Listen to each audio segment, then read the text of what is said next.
শাকিব খানের মা এবার শাকিবের হাত ধরে বললেন, আমি একজন অসুস্থ মানুষ।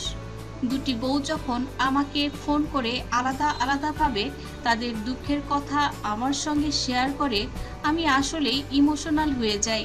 আমি তাদের এসব কথার কি উত্তর দিতে পারি? যেখানে আমার সন্তান তুই নিজেই ঠিক নাই, তাহলে আমি তাদের কি বা আশ্বাস দেই? আর এসব ভেবে ভেবেই তো আমি অসুস্থ হয়ে যাই। দেখ, আমি অসুস্থ, এ কথা শুনে তুই কোথা থেকে ছুটে আসলি? কিন্তু কি কারণে আমি অসুস্থ হচ্ছি বারবার, এটা কি একবারও ভেবে দেখেছিস? শাকিব খানের মা বললেন, আমার মনে হয় এবার তোর একটা সুন্দর ডিসিশন নেওয়ার সময় হয়েছে। তুই খবরদার তৃতীয় বিয়ে করিস না, আমার কথাটা তুই রাখ। অপু কিন্তু তার ক্যারিয়ারের কথা একদম ভাবে না। সে কত কষ্ট করেছে তার জীবনে, সন্তানটার কথা চিন্তা করে তার ক্যারিয়ারের কথা একদম ভাবেনি।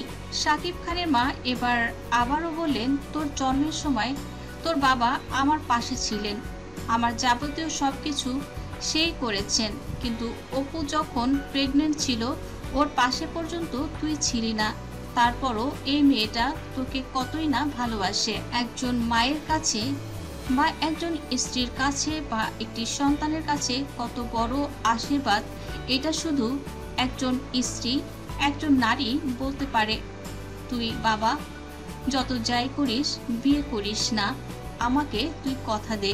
শাকিব খানের মা এ পর্যায়ে বলেন, বড় বড় স্টারদের কত এই ধরনের সন্তান আসে যায়, কত ডিভোর্স হয়, ডিভোর্সের পরে তারা আবার কয়েকদিনের মধ্যেই দ্বিতীয় বিয়ে করে। কিন্তু তুই আর অপু, তোরা আসলে কোন অভিমানে তোদের এই সুন্দর জীবনটাকে এভাবে নষ্ট করছিস? যারা এই কাজগুলো করে তাদের জীবনে দ্বিতীয় অপশন চুজ করে, তারা কিন্তু দেখবি কেউই সুখী হয় না, মুহূর্তে তাদের সেই সংসারও ভেঙে যায়।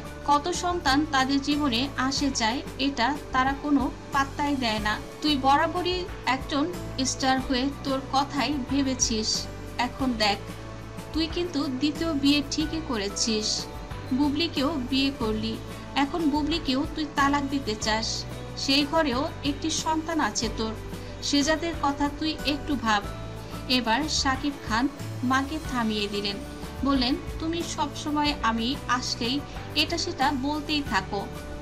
আমি তো বলেছি বিয়ে করব, মিডিয়াতে আমাকে তো কত কথাই বলতে হয়, সব সময় মিডিয়াতে ওদের এই একই কথা, কবে বিয়ে করছেন, কবে বিয়ে করছেন।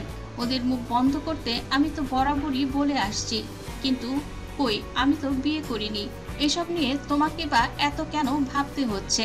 শাকিব খান বলেন, ঠিক আছে যাও, তুমি এবার যা বলবে তোমার কথা মতোই আমি চলবো। তারপরও শুধু একটাই রিকোয়েস্ট, তুমি শুধু নিজের স্বাস্থ্যের দিকে নজর দিবে, শরীর স্বাস্থ্য খারাপ করে কোনো কিছু চিন্তা করবে না।